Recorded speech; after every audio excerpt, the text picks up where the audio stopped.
Kim Kataguiri mogou o Flávio Bolsonaro?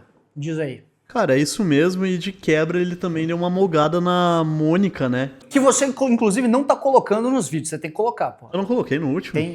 O último que eu vi, eu não vi você colocar. Mas, Não tá. enfim, é a Mônica do nosso sistema de dogmas ali, que basicamente sustentam não só a política brasileira, né, mas boa parte da política ocidental. Então, deixa o likezão aí, se inscreve pra gente bater logo 25 mil inscritos e hypezão aí pro vídeo do nosso governador, né, pelo amor de Deus. Bora. Eu brinquei, mas agora falando sério, sobre uma frase que o senhor utilizou quando foi falar sobre o senador Flávio Bolsonaro.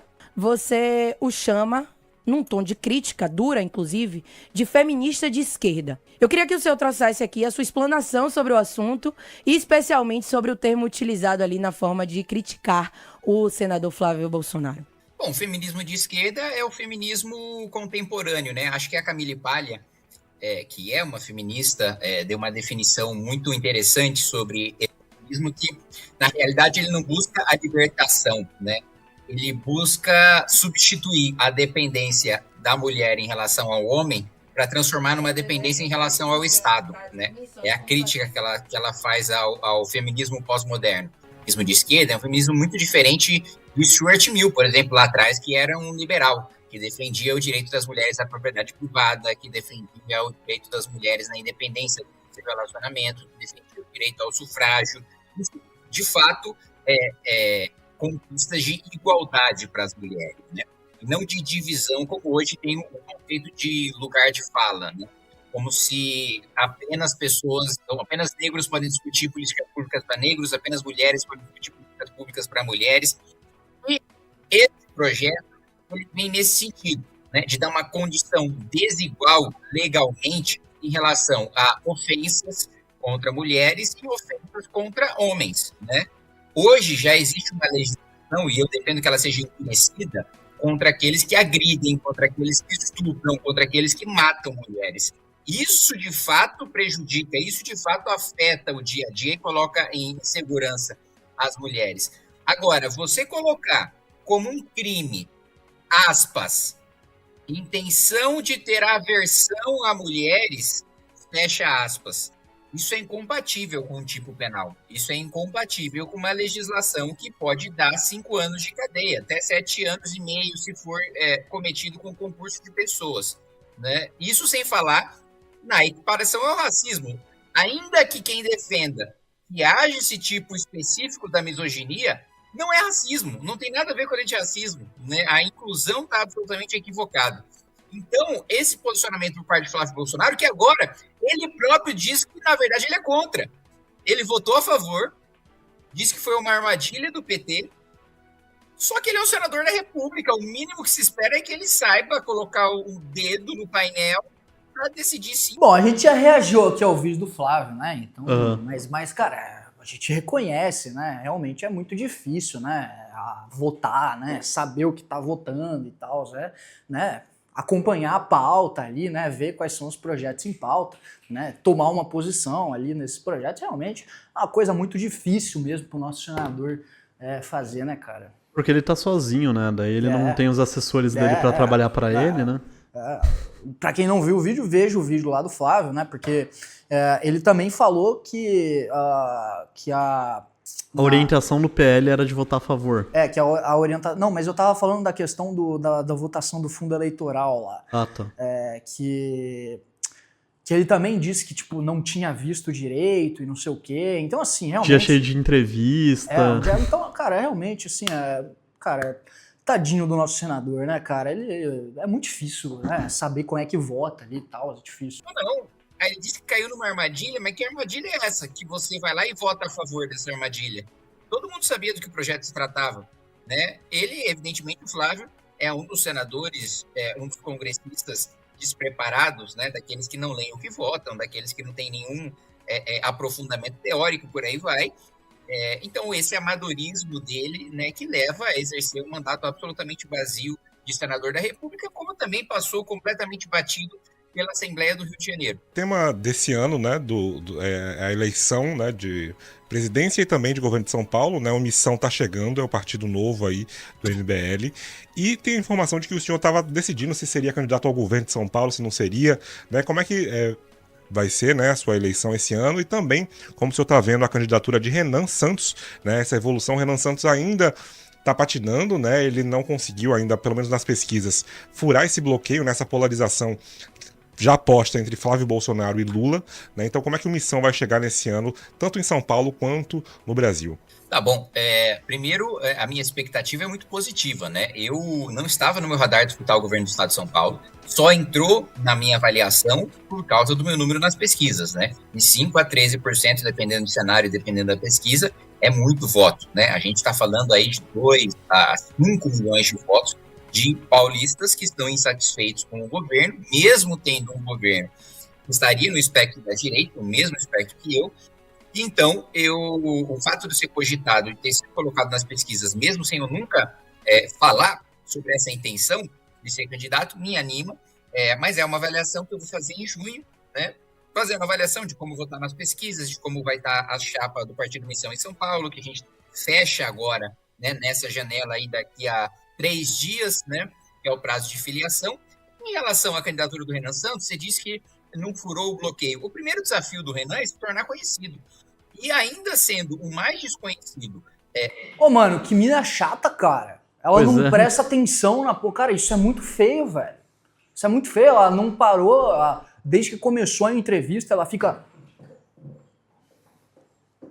Chato, cara. Porra, você tá entrevistando o cara e não presta atenção, velho. Pois é, tipo... Ou esses gestos são em relação ao que o Kim tá falando. Eu acho que não, né? Não, acho que não. Acho que é mais, tipo, é falta do ambiente de... ali, e aí ela tá sendo uma... Péssima entrevistadora, né? Uma péssima entrevistadora, exatamente. Dos candidatos, ele está em terceiro lugar. A pesquisa Atlas está mostrando o Renan Santos em terceiro Olha lugar. Isso, na frente. Olha isso, ela não para, cara. Ela tá desde o começo do vídeo. Ela só abriu com a pergunta. Sim, e aí ela começou... Cara, péssima entrevistadora pra falar o mínimo, né, cara? Sim, Pelo amor de Deus. Falta de respeito com o convidado. Falta de respeito total, cara. Total, velho.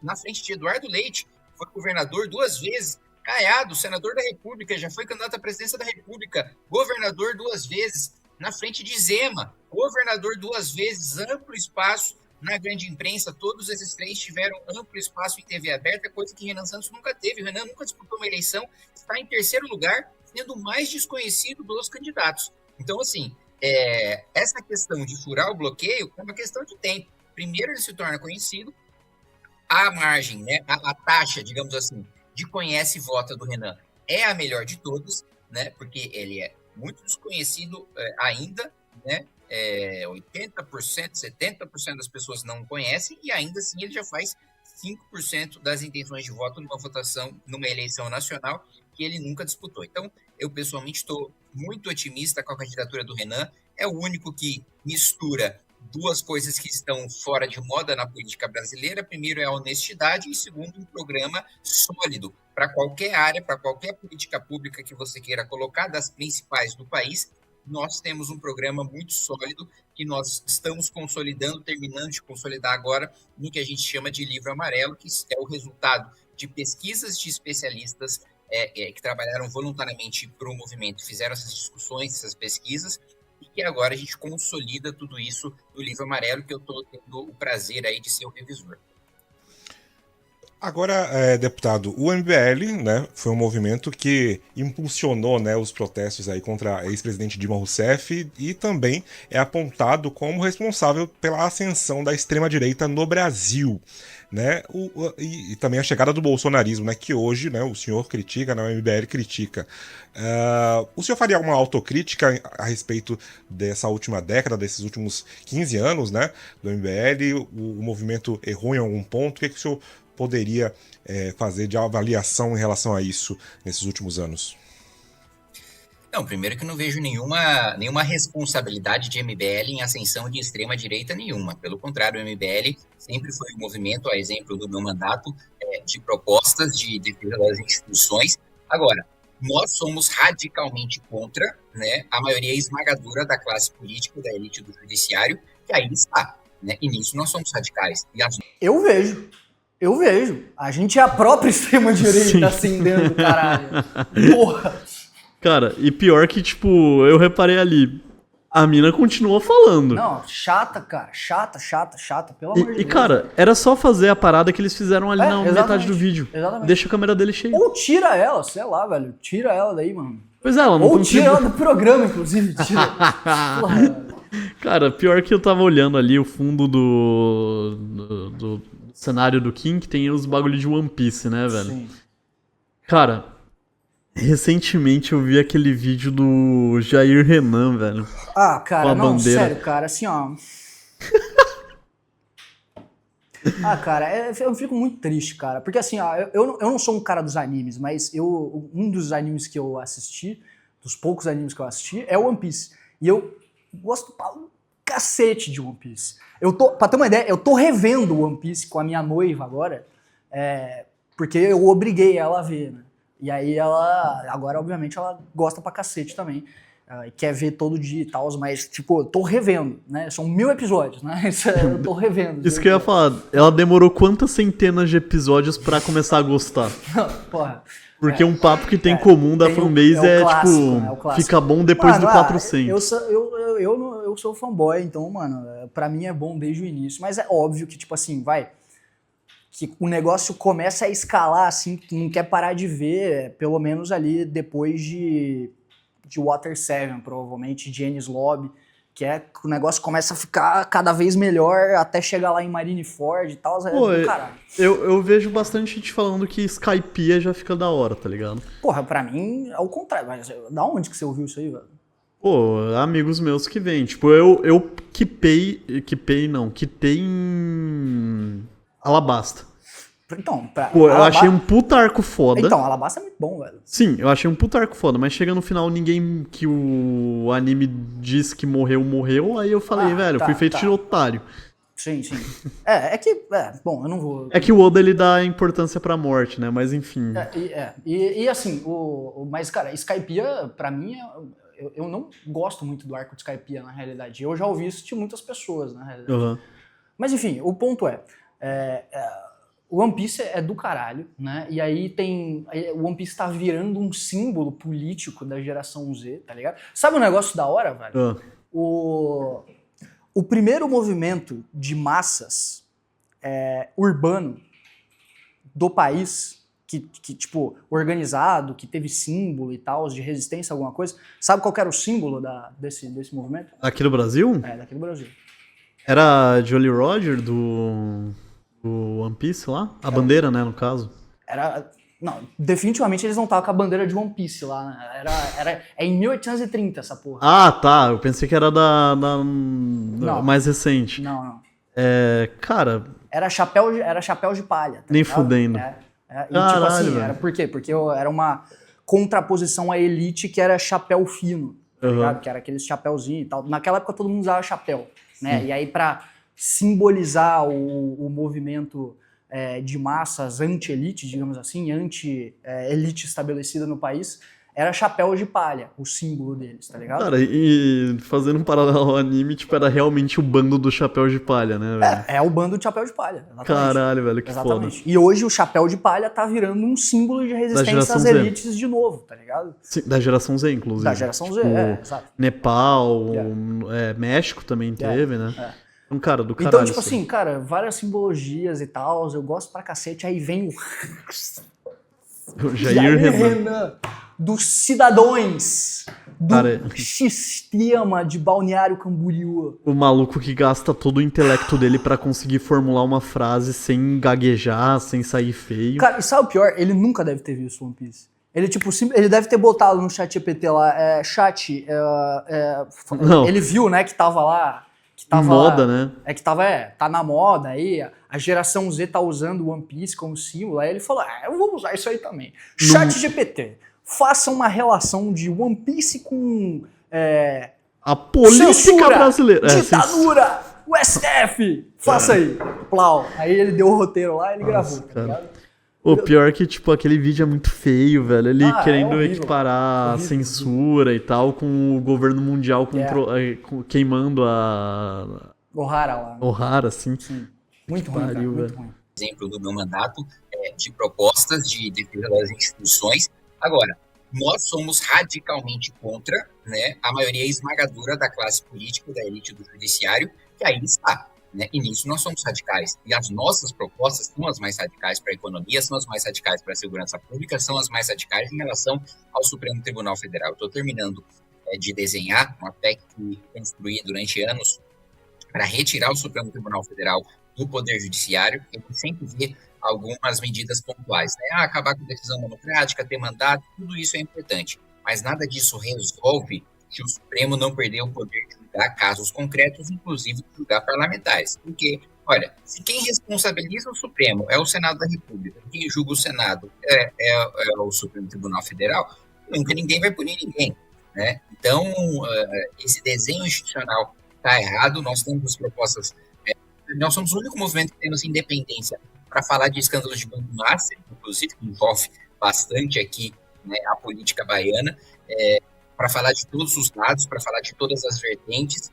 E então a nossa postura, né, que muitas vezes as pessoas dizem, é agressiva, é incisiva, eu fico feliz que a principal crítica em relação ao MBL é que ele seja agressivo e incisivo, e não que ele seja formado por pessoas corruptas, despreparadas. E viadinhos. Né? Sim, e frouxos, né? Que não tem... E veja, não é viadinhos no sentido de homossexual, não. Tá cheio de viado no MBL que é muito mais homem do que esses caras do PL aí que se dizem homem, mas são viado. Nos dois sentidos, né? Sim, Nos dois sentidos. Não, é tipo sobre hombridade de ter coragem de tipo, culhão, se impor, culhão, manter a palavra e tal, esse tipo de coisa. Não, e não só manter bater de frente também, bater de frente com o crime organizado, né? Tava lá, né, o nosso maior deputado do Brasil negando a relatoria do PL lá que ia transformar facção em terrorista, né, velho? Tipo assim, cara, se a gente tivesse essa oportunidade, velho... Cara, se eu tivesse a oportunidade de ser relator desse projeto, cara, meu Deus, velho, eu virava...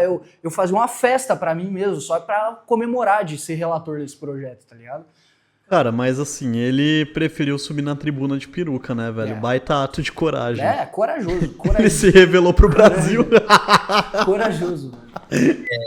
A maior parte dos parlamentares que nós temos que não tem posição, prefiro muito mais ser conhecido como alguém incisivo, que defende as minhas posições, que é agressivo, porque no cenário político brasileiro, no reino da canalice que impera na política brasileira, ou você é incisivo, ou você é agressivo, ou você é radical, ou você vai ser moído pelo sistema, ou se não for moído, você vai ter que integrá-lo.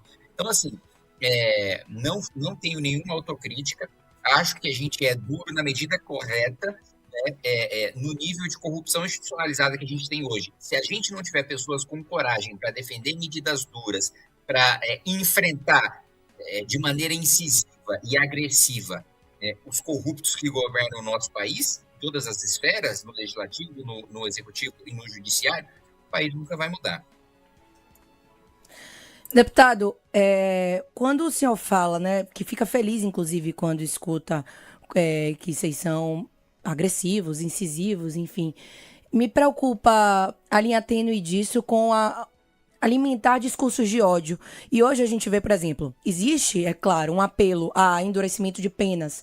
Inclusive, a gente vive, né, casos sérios de feminicídios, violência contra a mulher crescendo absurdamente, o tráfico de drogas também dominando aí quase todas as regiões do país. E aí, de um lado, existe esse apelo, esse pedido da população de endurecimento de penas, enfim, de vocês endurecerem mesmo o discurso nisso.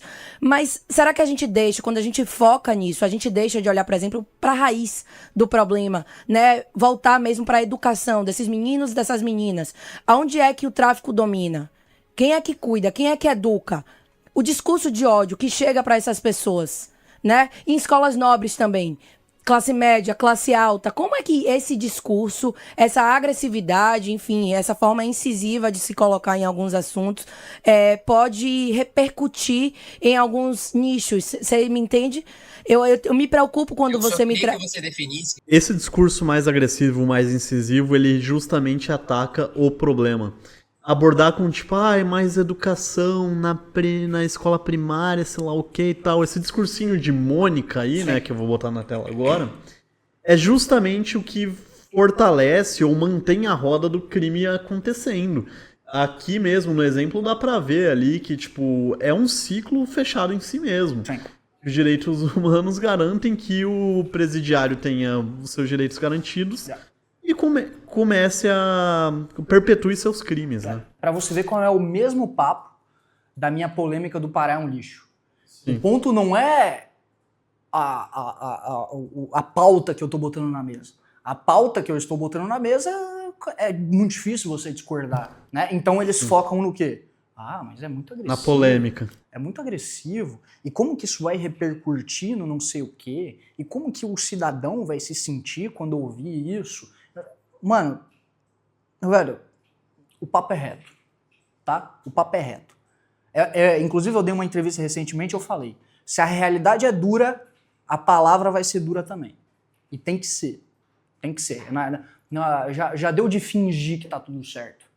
A gente gosta muito de fingir, né? O brasileiro é um povo muito fingido. A gente fica a todo momento, estou alegre, carnaval, Copa, A gente é muito fingido. Deu de fingir. Isso aqui tudo tá um lixo. Tá tudo uma bosta. E se a realidade é dura, a palavra vai ser dura também, velho. Tem que ser, se a realidade é uma bosta, a gente vai falar que é uma bosta. A gente não vai falar que não, veja, tá ruim, né, mas não, a gente tem que melhorar e tal. Não, tá uma bosta. Tá uma bosta, tem que ser resolvido. E a situação só ficou ruim desse jeito porque a gente fugiu demais do conflito. Porque ficou fingindo. A gente fingiu que tava tudo bem, fingiu que tava tudo certo, fingiu que a solução era complexa e tal, na realidade tem que ver, sei lá o quê. Não, é bem simples, lei e ordem. É lei e ordem, velho. E antes de eu responder, o que é discurso de ódio na segurança pública? Não é na segurança pública, é discurso de ódio contra grupos específicos. Quando você, por exemplo, quando a gente vê um combate a uma opinião contra a deputada Erika Hilton na comissão da mulher, eu acho super válido, é uma opinião. Mas quando você vê, por exemplo, que existe uma luta contra a transfobia, e aí você, na sua opinião, chama a deputada Erika Hilton de homem, você entenda, não deputado federal Kim Kataguiri, você, indivíduo qualquer, chama de homem, pra mim é alimentar... Não, ou seja, né, ela simplesmente não soube o que responder, aí ela trouxe uma pauta completamente aleatória, que nem era sobre o Kim. Não, nem é você aí que tá falando, não, mas vamos dizer que alguém fale sobre isso. Cara, ou seja, além da mulher não ter prestado absolutamente atenção em nada do que o Kim disse, né? Porque o Kim tava falando e ela tava lá. Isso que eu ia falar, que era a minha tese. Ela já tinha o roteirinho dela, da pergunta dela, ela imaginou que fosse acontecer de uma certa forma, nem ligou pra entrevista, tipo, é o Kim, aquele fascista, não vou ligar pra o que ele vai dizer. Começou a ficar falando besteira e tal, nem prestou atenção na entrevista que ela tá dando, que é o trabalho dela. Sim. Aí, tipo, viu que não foi conforme o planejado. Não, mas veja bem, você é responsável sim por coisas que você não fala. Pode ser. Ai, cara. Um ódio contra o nicho específico. Não é contra a segurança pública, não. Não é contra a segurança pública, não. A minha preocupação é geral, é sobre temas diversos, inclusive sobre esses grupos, que a gente sabe qual eu tô falando, né? Grupos de mulheres, grupos gays, grupos de pessoas trans, grupo de pessoas negras. Essa é a minha preocupação. Começou falando sobre... Ô, amiga, 2026, cara. 2026 e você com esse papo aí ainda, velho. Meu Deus, cara. Pelo amor de Deus, velho. Discurso incisivo e agressivo na segurança pública. Aí agora entendi. você tá passando para outro lado. Então, Não, mas entendi eu posso responder as duas então eu coisas, entendi não tem errado. problema. Não, então eu entendi errado. Entendi. O seu endurecimento... É claro que entendeu errado, você não prestou atenção, Ai, porra! Cara, que vergonha, cara. Sério, que vergonha, cara. Meu Deus. Sua forma agressiva e incisiva é mais em relação à segurança pública. Não, é em relação à segurança pública, mas também é contra o discurso identitário, né? Que é muito diferente você combater um discurso identitário, que aí... Aí, galera, vocês reclamaram num outro vídeo aí que eu comi um bolo, então dessa vez eu vou comer um brownie. Aí talvez vocês não fiquem tão... Mas, galera, eu não tenho o que fazer, velho. Eu tô eu gravo os vídeos aqui quando dá e eu vou comer quando dá também, velho. Senão eu vou ter que comer dirigindo. Daqui a pouco eu vou sair, eu vou comer dirigindo. Vou ter que comer, velho. Aproveitando a pausa que deu, velho, eu acho que eu vou fazer que nem ela. Vou sair esses 5 minutos daqui, vou no banheiro, vou dar uma volta, e quando eu voltar eu comento o que eu acho do vídeo. Cara, não, é exato, né, cara? É tipo eu, né? Sou um vereador lá, aí eles estão discutindo o projeto, eu meto o pé e depois eu vou lá e voto. É normal, né? Foda-se, eu não vou ver o que discutiram, não vou ler o parecer, né? Não vou, caguei, velho. Foda-se. Racional, porque veja, o que a esquerda pós-moderna coloca, né, que deixou de se preocupar com o material, que é a esquerda marxista clássica, que se preocupa com a infraestrutura, ou seja, as relações materiais de opressão, né, o chão de fábrica, a origem, né, de fato, da esquerda marxista, e passa a ser uma esquerda identitária que o wokeismo, né? A cultura woke, como falam. É o wokeismo, isso. De maneira mais popular. Mas a partir do momento... É engraçado que ela tomou uma saraivada ali, aí agora ela tá tipo, concordando e tal, sabe? Ela tá naquele modo... Não, vamos voltar a ser amigos aqui, velho. Que você trabalha o identitarismo, que é uma construção de uma esquerda rica, geralmente de herdeiros, e a gente vê muito isso nas votações aqui em São Paulo, né? Quem vota mais no PSOL, que tem um discurso menos material e mais identitário, né, são os mais ricos e mais escolarizados. Mesmo no Rio de Janeiro, né? Aqui quem vota mais no PSOL é Pinheiros, é a Vila Madalena, da mesma coisa no Rio de Janeiro, o Leblon, a Barra, e por aí vai. Então, o primeiro ponto é o seguinte, esse discurso é absolutamente descolado da realidade, né? A população mais pobre tem necessidades materiais muito mais rápidas do que pensar em lugar de fala ou interseccionalidade, que é para saber quantas minorias a pessoa acumula dentro de si, se ela é negra, se ela é mulher, se ela é trans e qual minoria que tem prioridade dentro desse ranking de minorias, que é uma construção acadêmica de quem tem muito tempo e muito dinheiro e pouca preocupação em pagar boleto. Eu enfrento essa esquerda identitária. E, na minha opinião, sim. Essa tese da interseccionalidade é muito engraçado, cara. É realmente uma briga de minorias, assim, né? Sim. É como se fosse um trunfo, assim, né? Você tem, cada minoria ali tem a quantidade de pontos que você tem ali, né, velho? Na cartinha, e aí você vai jogando, assim, né, velho? Uhum. Se você tiver uma quantidade de pontos de minorias a mais, você é mais oprimido, logo você tem que ter mais direitos. Não, eu iria além até, tem categorias, né, tem mulher, tem negro, tem trans, índio, deficiente, porra. Uma é mais válida que a outra. Aí, se você tem mais pontos do que um na outra, aí vai vendo, tá ligado? Cara, daria até pra fazer um baralho disso aí. Cara, por favor, façam um baralho o trunfo da interseccionalidade, cara. Isso ia ser o trunfo das minorias, velho. Porra, ia ser E, o pensamento que ela tem em relação a gente é tão raso que, o Kim começou a falar sobre o tema de, desenvolver melhor o bagulho de local de fala, de combate ao identitarismo e tal.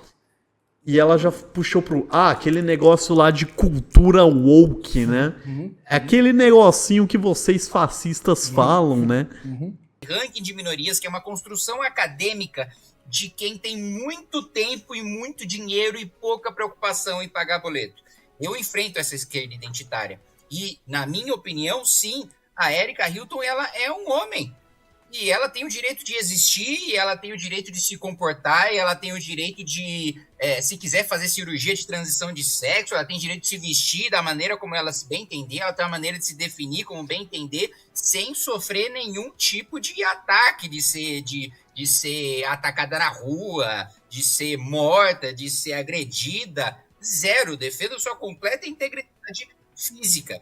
Agora, isso não significa imunidade a críticas, né? Ela chamou mulheres cis de imbecis, sugeriu que elas latem, né? Ela sim destilou ódio na primeira posição de alguma relevância que ela ocupa dentro da Câmara dos Deputados, que ela passa a ser foco, ela reage dessa maneira, ela sim promove discursos de ódio. Agora, os 74% de brasileiros, e principalmente brasileiras, que não se sentem representados pela Erika Hilton na Comissão da Mulher, pelo fato dela não ser uma mulher biológica, isso não é ódio. Isso é uma questão de representatividade. Isso é uma questão de mulheres que estão olhando para a Erika Hilton e não estão enxergando os seus problemas lá. Né? Eu vi vários vídeos de mulheres falando sobre questões como violência obstétrica, né? Como o problema de câncer de útero, como o problema de câncer de mama, e por aí vai. E elas gostariam de ver representados numa mulher falando sobre isso na presidência da Comissão da Mulher. E é engraçado que, tipo, a esquerda identitária, ela tem uma maneira, tipo, muito bosta de você dar luz à pauta. Tipo, enquanto você vê que a gente tem, por exemplo, o Guto. O Guto é um cara nosso que, tipo, pega uma parcela do jovem periférico, negro e tal. Ele até tem um mapa eleitoral diferente do Kim. E, cara, ele representa as pautas dele e tal, sendo foda, tendo ideias, tendo propostas, sendo um cara comunicativo, combativo e tal. Agora, a esquerda faz tudo virar sobre vitimismo.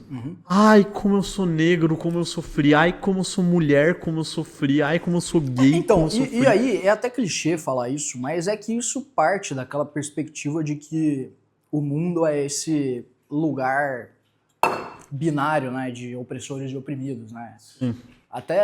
É até clichê, mas realmente essa é a premissa básica, né, de assim, boa parte dos desenvolvimentos intelectuais da esquerda pós-Marx, né, ou até talvez antes, né, me corrijam aí, não sou sociólogo e tal, mas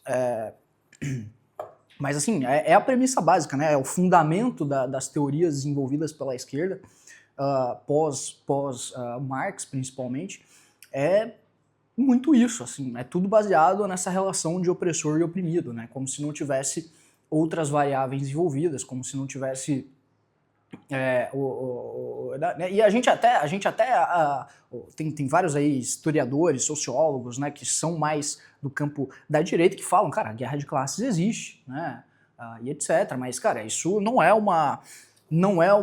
a única variável, né, de desenvolvimento histórico, de avanço da história, né, e inclusive essa guerra de classes ela é moldada de maneira diferente em determinados lugares, né, por exemplo, o Raimundo Faoro vai falar, né, que aqui no Brasil a gente não tem, como a gente é um estado profundamente patrimonial desde o Brasil colônia, quando a gente começou a entrar ali no século XIX, né, depois século XX, que deveria ser formado o capitalismo moderno e etc, e as classes sociais, que é o que acontece aí na Europa, nos Estados Unidos, no Brasil isso não acontece, né? Porque ao invés de ter no aspecto sociopolítico, a gente ter... Porque basicamente o Faoro ele vai categorizar o patrimonialismo com base em duas coisas, né? Primeiro no aspecto econômico, né? Ao invés da gente ter um capitalismo moderno, a gente tem um capitalismo o que é orientado pelo Estado, né, politicamente orientado, né, isso desde lá aliás, desde Portugal, né, antes da gente formar o Brasil colônia, e na questão sociopolítica, ao invés da gente ter as classes sociais, né, a divisão de classes, a gente tem só duas classes, basicamente, que é o estamento burocrático e o povo, né, o povo de maneira geral. Então, assim, isso também se molda de maneiras diferentes nos lugares. Então, muito dessa visão vem desse papo de opressor e oprimido aí, velho. E o mundo não é assim, cara. Não é tão simples assim, né? Então, eu não acho que isso seja discurso de ódio de nenhuma maneira. E outro ponto, você falou em questão da segurança, na raiz do problema a educação. Veja, o Brasil é um catástrofe na educação, mas existem países que... Vamos lá, 50 países estão abaixo do Brasil no PISA, né, no exame médico, e que possuem mais segurança do que a gente. Então, a segurança pública passa um pouco por educação, mas é mito falar que é a educação que resolve o problema da segurança pública. É simples.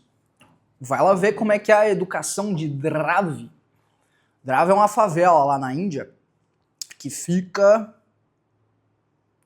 Eu esqueci qual que é o nome da cidade. Mas é uma das maiores favelas do mundo, uma das favelas mais densas do mundo, que é, assim, possivelmente muito pior do que a maior parte das favelas aqui no Brasil. E vai lá ver como é que é a criminalidade de Drav. né? Ver como é que é a educação, né? Que é uma bosta, e ver como é que é a criminalidade. Cara, compara com o Brasil a criminalidade, né? Então, essa relação ela não é tão direta assim, não, velho.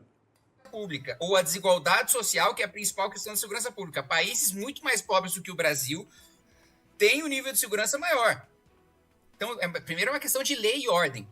É primeiro o criminoso saber que da certeza da punição, que a punição vai ser dura, que ele não vai sair da delegacia antes da vítima, que ele pode, inclusive, sofrer uma prisão perpétua. Para estuprador, inclusive, eu defendo que tem a castração física, não química. Certeza da punição e punição dura é isso que garante segurança, né? A educação é fundamental para resolver outros problemas. A saúde é fundamental para resolver outros problemas. O desenvolvimento econômico é importante para resolver outros problemas. O problema da segurança é lei e ordem. Não só da segurança, tá? Mas da cultura também, de favela, né? A cultura da desordem, que no fim tem também essa relação direta com a criminalidade no Brasil. A cultura de favela também é resolvida com lei e ordem. Mas é isso, né? A título de curiosidade, para quem ficou aqui, Drave é localizada em Mumbai. Mumbai, isso, exatamente. É isso, galera. Então, e aí, tem alguma coisa pra falar? Ah, não, só que, cara, o Kim, ele tá fino no discurso, cara. Tipo, dá pra ver que a visão que o jornalismo tem no nosso discurso é bem atrasada, tá ligado? Eles ainda vêm como 2014 e tal. A galera não conhece o MBL. Sim. Não conhece. Eles vão, e as pessoas vão conhecer o MBL esse ano. E as pessoas vão se assustar com o que é o MBL, cara. Sim, porque, as pessoas cara, vão se assustar. A direita bolsonarista ficou muito presa nesse discurso de 2014. Total. Liberdade, liberalismo, privatização e tal, Sim. é algo que é muito fixo ainda Sim. na cabeça das pessoas. Então, tipo, a gente literalmente vai trazer 10 anos de desenvolvimento desse pensamento pro debate público. Eu quero ver como isso vai rolar. Obrigado pra você que ficou até aqui. Se inscreve, deixa o like, vídeo todo dia. Então, é isso aí. Até o próximo vídeo. Valeu.